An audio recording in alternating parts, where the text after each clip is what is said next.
হরে কৃষ্ণ। সেই ভগবানের কথা কিছু বলবার চেষ্টা করছি। তোমার যে আজ্ঞাচক্র, যে শিবনেত্র বা দশম দ্বার, এ শুধু গুরুর দেয়া চাবিতেই খুলতে হবে, তবেই তার মধ্যে ভগবান দর্শন হবে। সন্ত মানে যে সদা হরিশরণে থাকে, সদা নামের অমৃত যে পান করে। সময় বড়ই কম আর কাজ অনেক উঁচু। নিষ্প্রয়োজনে ঘুরে বেড়ানো এ তো ব্যর্থ, এটা ঠিক নয়। জ্ঞান না আসা অবধি এইভাবেই আমাদের জীবন কাটে। বুদ্ধির বিকাশ করতেই হবে। যার সঙ্গে তুমি প্রেম করছো তার কথা তোমার মনে আসে, এ তো আমরা জানি, কিন্তু সেই সময় নিজের কথা তুমি ভুলে যাও। কিন্তু সাধক যখন প্রেম করে তাতে তার আত্মস্মরণ আসে। এ তো আত্মা পরমাত্মার মিলন।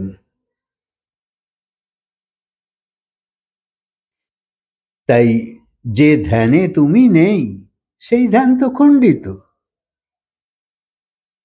তুমি থিঙ্কিং থেকে ফিলিংয়ে চলে এসো। শুধু ভাব এলেই হবে না, বিবেক চাই, প্রজ্ঞা চাই, জ্ঞান চাই। গুরু চরণের প্রতি বিশেষ লালায়িত হও, না হলে এই কাজ হবে না। এ তো গুরুরকে খুব প্রয়োজন, কারণ এই শরীর কতদিন সঙ্গ দেবে কেউ তো জানে না।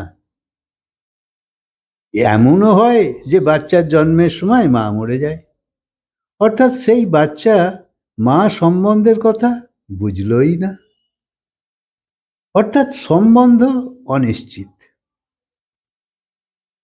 সংসারে কোনো সম্বন্ধ হতেই পারে না। এই জন্মে যে পিতা, মরে যাওয়ার পর আবার অন্য পিতা। কখনো কুকুর পিতা, কখনো বেড়াল পিতা, কখনো ছাগল পিতা, তো কেউ না কেউ তো পিতা হবেই। তাই অনন্ত পিতা, অনন্ত মাতা, অনন্ত সবকিছু, এসব হয়েই চলেছে। আজকে যে তোমার পূজ্য পিতা, কালকে সেই তুমি তার পিতা হবে। এই সংসারের এই নিয়ম, ঘুরে ফিরে এই সম্বন্ধ খালি সম্পর্ক পাল্টাচ্ছে। এ হলো পথিকের সঙ্গ। সংসারে আমাদের যত সম্বন্ধ, এইগুলো সম নয়, শুধু বন্ধ। সম মানে হলো পরিপূর্ণ। যে কদিনের সম্পর্ক এখানে থাকে তাও বিরোধ নেই, বেঁচে আছি। সকালে ভালো, দুপুরে বিরোধ। তাই শুধু স্বার্থই এই সম্বন্ধ। একটু স্বার্থর এদিক থেকে ওদিক হচ্ছে, অমনি মতবিরোধ। তাই সংসারের সম্বন্ধ শুধু বাইরে থেকে দেখতে লাগে, ভেতরে সদা ঝগড়া। কিন্তু তোমার সঙ্গে তোমার শরীরের সম্বন্ধই তো সবচেয়ে বেশি, কারণ শরীর তোমার নিজের। তাই অপরের শরীর দেখে তুমি বলছো যে ও লম্বা, ও ফর্সা, ও বেঁটে, ও মোটা, ও রোগা ইত্যাদি। কিন্তু যখন নিজেকে আয়নায় দেখছো তখন যেন ভগবানের পরই তোমার নম্বর। এত সুন্দর তোমায় দেখতে। সবাই তাই নিজেকে এরম ভাবে, সবাই এরকম। কিন্তু সেই শরীরও তো তোমার সঙ্গ দেয় না, সেও তো একদিন তোমার সঙ্গ ছেড়ে যায়। তাই এই পাঁচ তত্ত্বের শরীর পাঁচ তত্ত্বেই মিশে যায়। এই এক প্রকার চক্রাকার নাটক।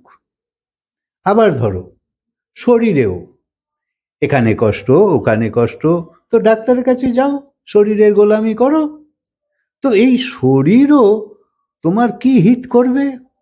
কিন্তু যদি এই শরীরকে ঈশ্বর প্রাপ্তির কাজে লাগাও, তবেই এই শরীরের মূল্য। না হলে এই শরীরও তোমাকে নিত্য ভোগাবে, চিন্তায় রাখবে, নানা সমস্যায় ব্যথিত করবে।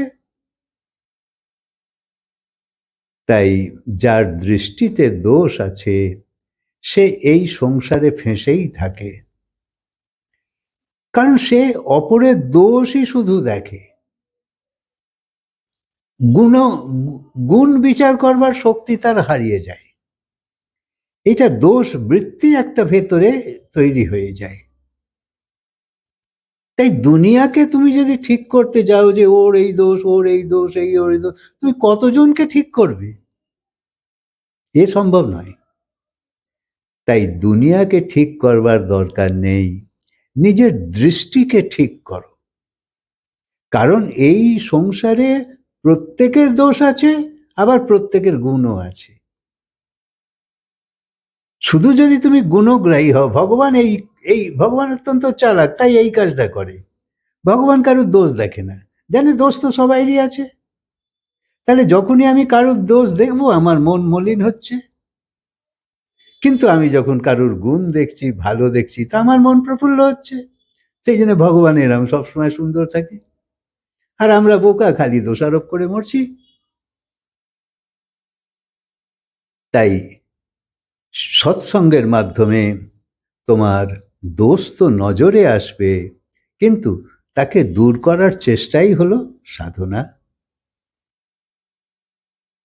স্নান করে যেমন শরীরের ময়লাকে হাঁটাও, সেরকম সাধুসঙ্গ বা গুরু কৃপায় তোমার মনের ময়লাকে হাঁটাতে হবে। তুমি নির্মল হয়ে যাও। নির্মল মানে মল ছিল, পরিষ্কার করা হয়েছে। তাই ব্রহ্ম কি করে পাবে এটা প্রশ্ন নয়, তুমি কি করে নির্মল হবে সেটাই প্রশ্ন।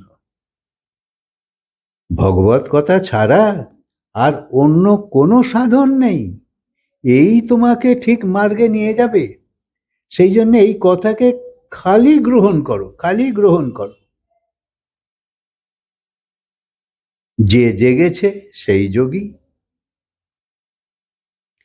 বিষয় বিলাস সমাপ্ত হলে তবেই বোঝা যাবে যে তুমি জেগেছ।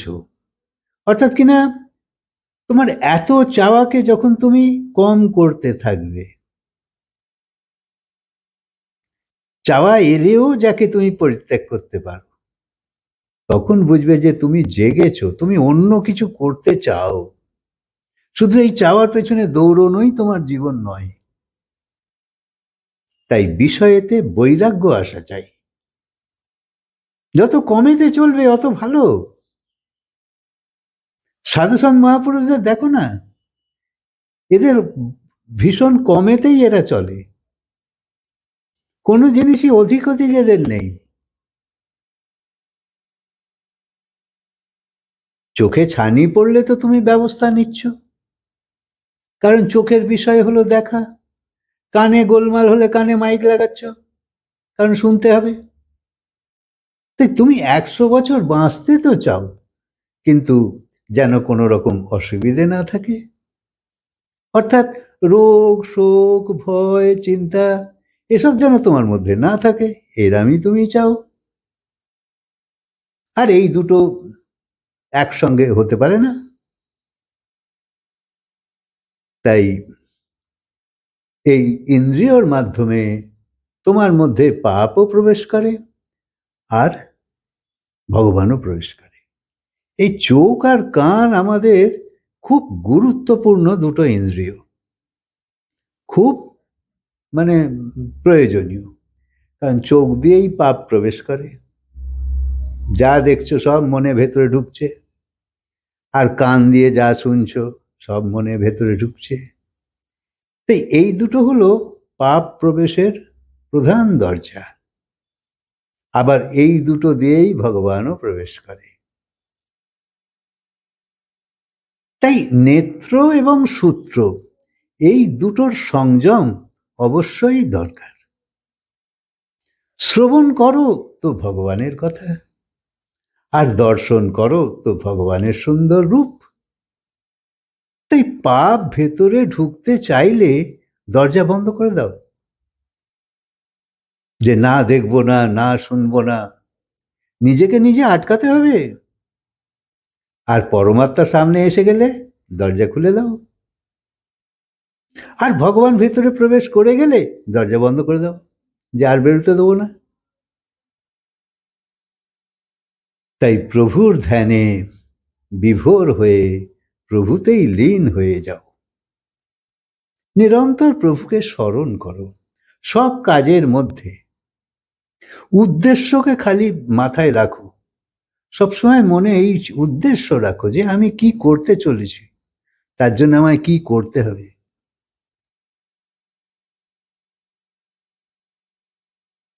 ইন্দ্রিয়ের যে সমস্ত বিষয় আছে সেই সবেতেই বৈরাগ্য আসুক। ইন্দ্রিয়ের তো শুধু তো চাওয়া নিয়েই আমরা আছি, আর অনন্ত জন্মের অভ্যেস বললেই তো তুমি ছাড়তেও পারবে না, ছাড়া তো দূর কথা, কমাতে পারবে না, বললেই হবে না। তাই কমাতে থাকো তো অনেক ছেড়ে যাবে। তাই না দেখার যোগ্য যা কিছু তাও যদি দেখো, তো একেই বলে বিষয় বিলাস। প্রয়োজনের অতিরিক্ত চাওয়া না হলেও চলবে, কারণ গরিব শ্রেণীদের তো অত প্রাচুর্যতা নেই, তাহলে অনেক কিছু তাদের না হলেও চলে, যেগুলো আমরা ভাবি। সেই জন্যে বোঝা যায় এটা, যে অনেক কিছু না হলেও আমাদেরও চলবে, কিন্তু দৃষ্টি বাইরের জগতেই আছে, তাই আমরা সেইগুলোর পেছনে সময় দিয়ে দিচ্ছি। মূল্যবান সময়টা এই দিকে দিতে হবে। তাই ত্যাগ নয়, কারণ ত্যাগ করতে হয়, আর বৈরাগ্য সহজভাবে এসে যায় যত তোমার চেতনা জাগৃত হবে, যত তোমার বোধ তোমাকে আটকাবে, অত বৈরাগ্য আপনা আপনি হয়ে যায়। যেমন ফল পাকলে গাছ থেকে নিজে নিজেই আলাদা হয়ে যায়, সেই রকম বৈরাগ্য যত আসতে থাকবে সংসার তোমার থেকে দূরে হতে থাকবে। একে ছাড়তে হয় না। তাই সংসারের মানুষ বিষয় বিলাসে যে মেতে আছে তাকেই তো সুখ মনে করে, খালি সঞ্চয়ই করছে, সংগ্রহই করছে, আর ভাবছে আমি কি না কি সুখে আছি। কি হবে এসব? এই সময়টা কোথায় দিয়ে ফেললে? আবর্জনা সংগ্রহে। এই সংসারের মানুষের থেকে মান চাইবার জন্যে, যারাও চিরকাল থাকবে না, তুমিও চিরকাল থাকবে না, তোমার মানই বা কতদিন টিকবে? তারপর জানবে যে কেউ না কেউ খুঁত ধরবেই, তুমি যতই ঠিক ঠিক করো খুঁত ধরবার লোক আছেই। ব্যাস, ওই যেন দুধে কিছু পড়ে গেল। তাই অপরকে সন্তুষ্ট করতে যেও না, প্রভুকে সন্তুষ্ট করবার পথে চলো। সেখানে পাকা কাজ, সেখানে ফল পাক্কা, কারণ ভগবান সবসময় গুণগ্রাহী। তাই যার বৈরাগ্য এসে গেছে সে এসবকে আর মূল্য দেয় না, সে এসবকে তখন সরিয়ে দেয়, অর্থাৎ এই বিলাসকে সে তখন ঘৃণা করে যে অপ্রয়োজনীয়। তোমার এই রকম বৈরাগ্য যখন আসতে থাকবে তবেই তো গুরু দর্শন হবে। এখন তো তুমি সব নিয়ে বসে আছো, তো গুরু পেলেই বা কি লাভ? আচ্ছা, কথাকে আজকে বিরাম দিই, আবার বলবো। হরে কৃষ্ণ।